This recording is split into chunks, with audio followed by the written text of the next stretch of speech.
Welcome to Zen Summer, where we talk about healthy living, mind, body, and spirit. So, welcome back to Zen Summer.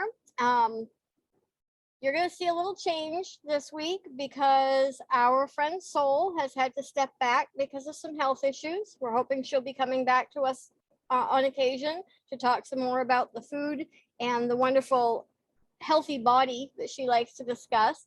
But right now, I'm going to introduce you to my new co-host. This is Summer. Hi. She's been a friend for a very long time, for I want to say 6 years now. She has a bachelor's in psychology, and well, a lot of life experience is going to come in handy as we're talking about the topics that we typically cover. One of the things that I think that we have talked a lot about, you and I, is boundary setting and learning how to love yourself again and to trust yourself. I think that's setting boundaries is important, but if you don't trust yourself. What I would say in reference to someone who was seeking help with making boundaries would be first to make a decision that you want to set a boundary. I think that's a step a lot of people miss. And then because of their lack of conviction in setting the boundary, it becomes this like a sandcastle, right? The waves come and they go, and then they knock it down.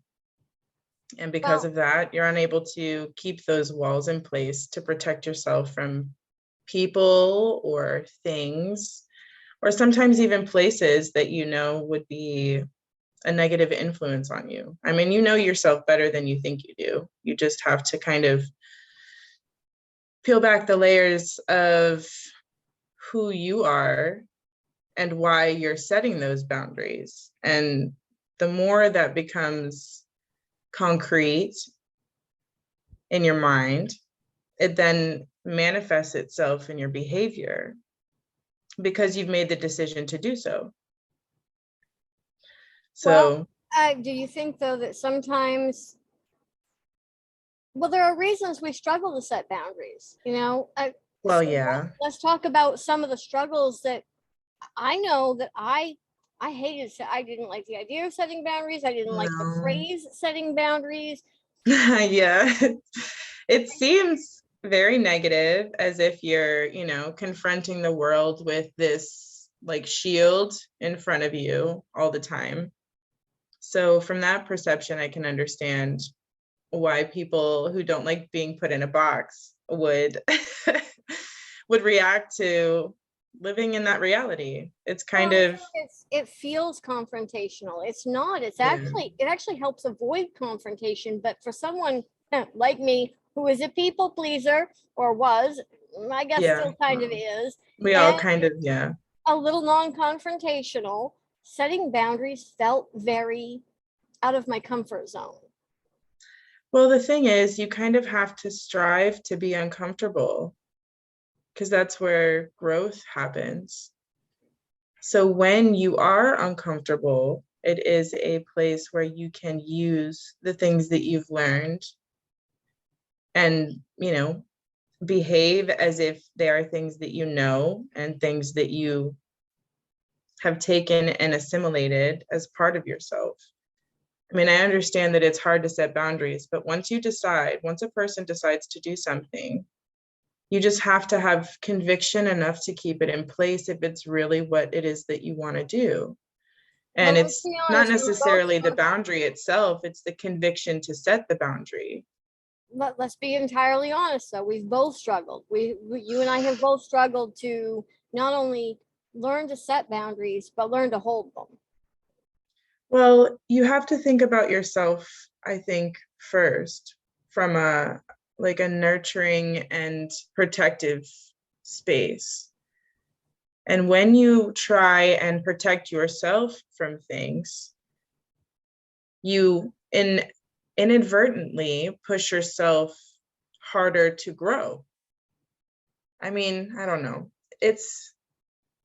it's so hard when people that you're trying to set these boundaries against, like, are maybe manipulative, maybe narcissistic, maybe they lie a lot, maybe they like to kind of twist reality and bend the truth. So it's even more difficult to understand which direction to choose that would be the right direction. Well, and then they sit there and they gaslight you or whatever. And so you think you're crazy, or maybe you don't think you should be setting boundaries, or, all of that has happened to both of us. Yeah. I mean, to get through the mire, I believed in what I thought was real. And it became, I guess, something that was second nature, but it was really, really, really difficult at first because, like you said, we were made to feel as if our reality wasn't really our reality. And it's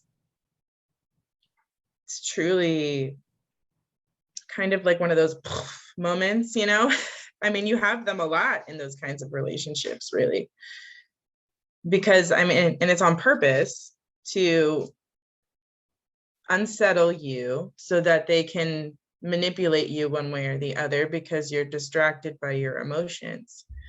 And you So kind of have to come at it from a way that is, I wouldn't necessarily call it cold, but maybe a little more realistic, because you can see the way people are if you watch them. well, I And think if you you listen can. to their words and then see if their behavior matches I think what you it is that they can do. if you're not already struggling to figure out, if you haven't already been manipulated into believing you're crazy or gaslit into thinking you're crazy. I think it takes time. And Yeah, I well, don't want yeah, anybody to think, definitely. I don't want anybody to think that this happens overnight. That, Oh, absolutely not. you It know, took, decades, for sure. and I think that recognizing red flags is another part of learning to set boundaries. But again, it's one of those things, it's a learned skill, because when you're first coming out of Yeah. a relationship like that, or a situation, not even, this doesn't even have to be a love relationship that this happened in. I Oh, no, recently yeah. have been talking to someone whose family consistently uh, is emotionally and mentally abusive, who gaslights this person into thinking that they're crazy, who doesn't So understand their unfortunate. own value because of how they're treated. And Yeah. so when you're coming out of something like that, or even especially when you're in the mire of something like that, it becomes very difficult to identify what is not healthy, what is Yeah. toxic, what is a red flag, so to speak, and then learn how to go, okay, like I couldn't say no for the long, I am I 51 know. years old. Me No is a either. It was brand new very thing. hard for me to do so when I was young. I just recently started to learn a little bit more about how to be able to, I feel guilty, stick to my guns. but I don't know you, for sure. And a little bit shameful. And like maybe I brought it on myself, or maybe I was purposely being cruel, which for me was not the intention and usually isn't the intention, but I can see how it would be taken as if it could be I think from someone else's perspective. maybe learning to be kind to yourself the way you would to another person. Like So your best friend, not if even another someone was, person, your listen, best friend. if someone was coming at you, I would stand in the fire to make sure that they couldn't get you. I think I That's have stood in right. the fire for you. I Same. I would never let someone talk to you or treat you the way that you might let someone do it to yourself, or that I might let Right. someone do to me. And I've said it Yeah. before, I'm great at defending my friends, my family, my children. Come at me, and you may or may not, it depends on my mood that day, but come Right. at them and you're getting the bear. Oh, for sure. We have that real, that we're not, you and I aren't trying to be something we're not No. trying to tell people that any of this is anything close to easy. No. Well, I mean, I think we're actually prefacing it with the fact that it is quite difficult. And it's not something that happens in a hop, skip, and a jump. It's not an easy fix. It's not a, like like a quick coping mechanism. But it is a journey. It is the beginning of a journey. And And every day is just another step, I think for me to finally have that desire to really set boundaries and hold them, I we were in a situation where we were loaning money more often than we Mm. should. We always have. We're kind. Been We've there. allowed people to live with us. We loan money. It's just we give too much, I think, and we have in the past. It makes you beautiful though. But we were being severely taken advantage of.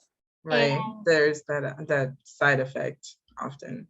And we were going into the hole, digging ourselves into a hole, trying to help somebody else who wasn't even trying to help themselves, by the way.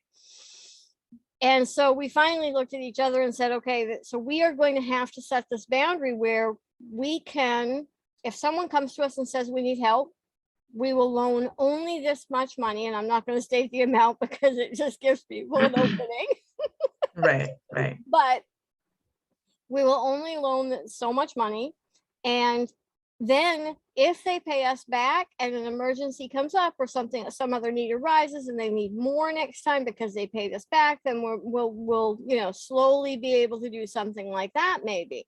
But because we were just loaning, we had loaned over $1,000 at one point. It was over time, but they weren't paying it back, and then they would borrow more. And so by the time we finally set this boundary, they owed us over $1,000. And that was what pushed us to finally start setting some real boundaries. And then I had a friend who, it was a toxic friendship. They were dumping, I want to call it trauma dumping, but they were dumping all of their issues onto me, and they were constantly just always negative and always talking about other people and just making me feel really drained. And then when it came time I was struggling and I went to them, well, that was, we couldn't hear that, Well, that's often the way people who, I don't like to refer them as energy vampires. I think that kind of gives them a really, really, really negative connotation, because often there needs to be some push and pull in relationships when it comes to energy. But in that regard, I mean, yeah, they're feeding off of the kindness that you are giving them that they don't receive from the world around them that they feel that they deserve. And you're just the vehicle for it. And because I'm a people pleaser, and because I was terrible at setting boundaries, I was getting sick because I was just you internalize that stress because it's still real. Like, you have to see, that's what I mean by taking care of yourself and protecting yourself. That was a big push for me to start setting boundaries. So now I know that some things have pushed you into setting boundaries. Can you maybe share some of it? Well, where to begin? I was in an abusive relationship for about 10 years.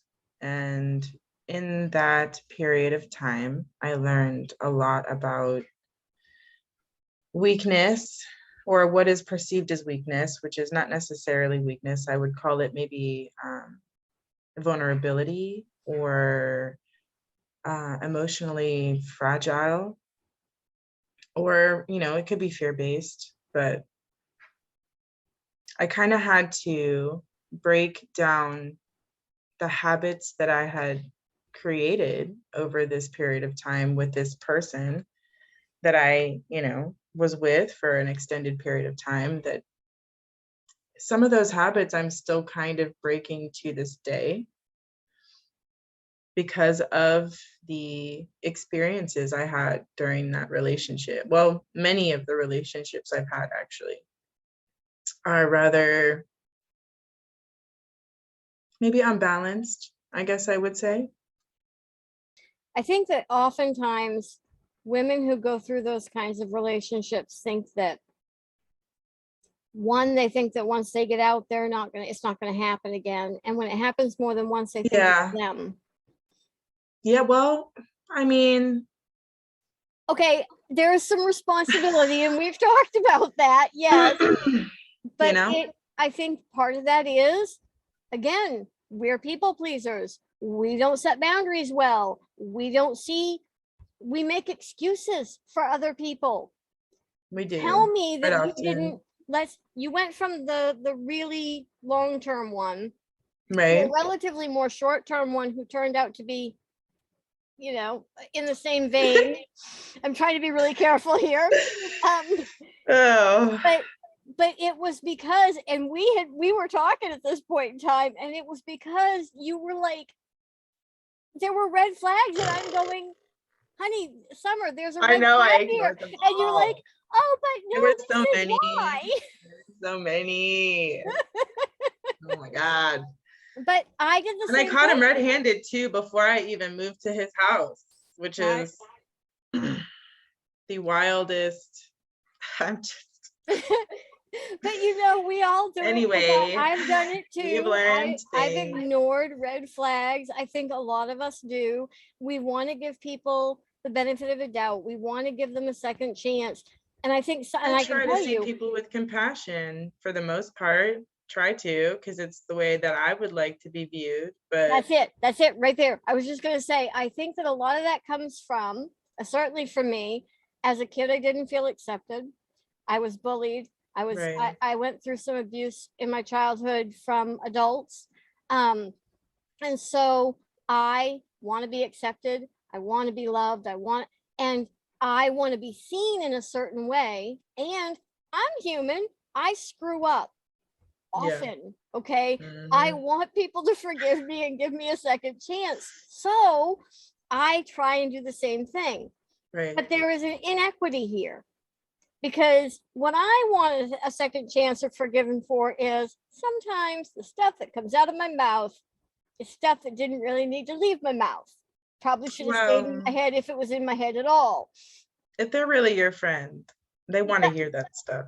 But oh no, sometimes it's really, sometimes it really, every It's thought that goes okay. in my head does not need to pop out my mouth. I'm just saying. It's okay. It's okay. But what I'm forgiving other people for maybe are things like speaking badly, not just badly to me, but like name calling, downplaying me, degrading me. Yeah. And I'm like, oh, it's okay. Just walk all over me and keep going like this, because I want you to forgive me when I screw up. Yeah. Which is not What? acceptable. No, it's not acceptable. No. No. See, that's the line you have to set in the sand, that is, what it is that you will accept for yourself. And it has to be a line that you don't allow to be erased. And that's really the journey, is to getting to making sure that that line stays where it belongs, and people treat you with the respect that you deserve and the respect that you give them. And I'll be And honest, until that I'm probably happens, not entirely there yet. I probably don't hold that line every time. me either. I mean, this is all aspirational, I don't. I'm a human. I make mistakes all the time. But this is what, you want to aim for. So what do you Is tell some kind yourself of when you make a peace about mistake? it. Well, that it's okay. I'm a human being. I'm going to make mistakes. That's how you grow. I mean, we don't yell at a toddler when it falls down. I think that what you have to do is you have to look at yourself sometimes, like you said, as your best friend or your own child. And you have to say, Yeah. I want to be gentle with you because I know that stuff happens. And I love you enough to be gentle. I would not speak to you the way I have in the past spoken to myself. Yeah. Yeah. I was so mean. I'm still kind of mean sometimes. Well, and I want you, when you are doing that, I want you to go, wait, would I speak to Zen I this do. way? Right. Would I speak to my daughter this way? Because you have a beautiful little daughter who I know you wouldn't speak to Yeah. that way. No.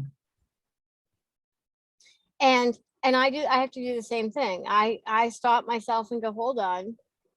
That wasn't a nice thing to say to myself. Would I have said that to Summer? Would I have said that to Soul? Would I have said that to my granddaughter? And 9 times out of 10, the answer is no. And if it's something that I think I needed to say, I may have to say, how would I have reworded that to say that to one of them? Because I certainly wouldn't have said it the way I just said it to myself. Right. What I just said to myself was downright mean.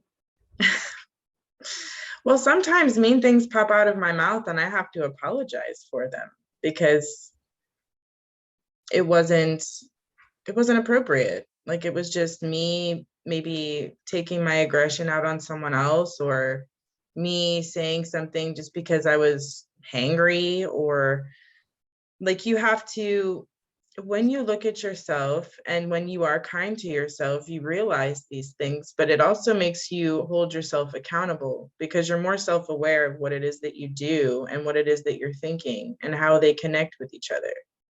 And that's like the exercise that has to begin for any kind of change to really seep in between the cracks and stick and become a lifestyle change instead of just something you do for a little while. And I think it's, most of us have some sort of little one in our circle. You have little ones. I have grandchildren and I've had little ones, nieces, nephews, friends' children, whatever. Would you want that child to grow up and act like you were just acting? Because if the answer to that's no, Right. I just want to remind you, they are always watching and they are always listening. And if you don't think they are, watch some TikTok videos. I don't know what see world you some of live these in, kids for do. sure. Yeah, it's fantasy. Because they're always listening, they're always watching. When a kid, It's we have crazy. had experiences where children have said some really horrible things in public about, I've heard them say it about disabled people, you hear them say it about people of different races, you hear them sometimes maybe say it about a woman or a man or whatever, things that typically a kid, that doesn't come out of their mouth. And the minute my husband and I get back to the car or get to the house, we look at each other and go, well, you know, that came from the parents. Because Yeah. you know certain things that came, that the parents had to have said it. So set boundaries for yourself. And we're talking about boundaries. Set boundaries for yourself about how you're going to allow yourself to behave. Right. Not just from what you're going to accept from other people, but what you're going to accept from yourself. That's right. Those are two very important components of the same coin, if that makes sense. Absolutely. And I will tell you, lately I have had a nasty temper, and I would even say there are times when I have been a little Karen-esque. Oh no, well, that is not good. What happened? Well, I mean, I know what happened. Yeah, well, okay. First of all, I've done a couple of jobs in the last few years that maybe have broken me a little bit. But but I don't want to say this like it's a bad thing. I mean, I want to think how I want to say this. I'm an older person who and it's not because I'm older, it's because I remember when it used to be this way. I think I expect that people will do their job and not do stupid, ridiculous things that I would have gotten fired for. And so I get a little angry, and sometimes I lash out when I'm angry because, like I said, not everything that enters my head needs to leave my mouth. Well, lately it kind of does. Okay. Okay. So I am reminding myself, even through this conversation, that I need to set some boundaries for my own behavior, because when my husband is the better behaved one, there's a problem. Right. My husband is It's Be kind to generally the yourself though, person. still, at least you know now, and Yes, you can move forward with that knowledge and, behave a little differently. we're all a work in progress, every one of us. And I Well, say it's all the until you time, die, you're supposed to keep well, I wouldn't say changing yourself. I would say growing. developing yourself. Oh, I like Yes. that. I say that my only real goal today is to do better than I did yesterday. Well, yeah, just try and one up yourself. You don't have to compete with anyone or any job or any strata of class. I mean, a lot of people do, which, if that's what you want to do, then that's fine, but you don't have to. It's not an Well, the obligation. goal for this show is to help people find their own Zen summer. And if your piece comes from a bit of competition, fine. But Right. because I've enjoyed competition in some of my jobs before, like I worked customer service, and you got awards for doing certain times in your calls, so your calls didn't last terribly long. And Right. there was this one guy who worked the other shift, and we competed all the time, and it was fun. There's a difference between that though and me competing. Did you ever hear the phrase keeping up with the Joneses? Oh, yeah. You ain't keeping up with the Joneses. All you're doing is putting No. yourself in a hole because Yeah. listen, A dark hole that is so very hard to dig Yeah. your way out of. and I can't compete with you. You have your gifts and the things that you're good at, and that's what you bring to the table, and I can learn from you, but I can't compete with you on that. And I would hope that you don't try to compete with me on whatever it is I'm doing in my life that may be different than you. It's different. It's not better. Right, yeah, absolutely. Well, the beauty in life is the diversity of it. I mean, no two people really look the same or are the same or act the same, and it's on purpose. We're all meant to be here for a reason, but to be made to feel as if you don't deserve to exist or deserve to exist in a happy and peaceful place, that's where the growth and the struggle is going to come into your life. It has to, though. And I think accepting that it's a challenge instead of a struggle also kind of changes the mindset that you build around things that challenge you. And what a Instead good of note that is to wrap this up, because we've come to the end of our time for today, but we will be back to talk more about the mindset and how we can change our lives by simply figuring out how to change some of the way we think about things and perception. I think that's a great place to go next. If you'd like to show support for Zen Summer, the hosts, and the information that we're sharing, you can visit us on ko-fi.com/Zen Summer. That's ko-fi.com/Zen Summer. And until next time, we wish for all of you, if not a Zen summer, then at least a Zen moment or two.